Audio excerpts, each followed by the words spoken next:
Alexander the great ইতিহাসের অমর এক নাম। 356 খ্রিস্টপূর্বে মেসিডোনিয়ায় জন্ম নেন। অ্যারিস্টটলের শিষ্য হিসেবে তিনি দর্শন, রাজনীতি ও যুদ্ধবিদ্যায় দক্ষ হয়ে ওঠেন। মাত্র 20 বছর বয়সেই হন মেসিডোনিয়ার রাজা।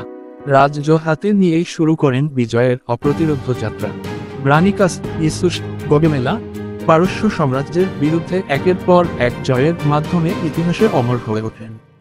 মিশরে গিয়ে প্রতিষ্ঠা করেন আলেকজান্দ্রিয়া শহর, যা পরিণত হয় জ্ঞান ও সভ্যতার এক কেন্দ্রবিন্দুতে।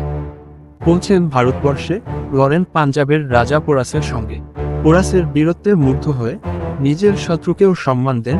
এটাই ছিল আলেকজান্ডারের রাজসত্তা। 32 বছর বয়সে ব্যাবিলনে হঠাৎ মৃত্যুবরণ করেন। মৃত্যুর আগে বলে যান, আমার সাম্রাজ্য যাবে তার হাতে, যে সর্বশ্রেষ্ঠ। আজও ইতিহাস তাকে মনে রাখে, এক কিংবদন্তি, এক চিরন্তন বিজয়ী হিসেবে।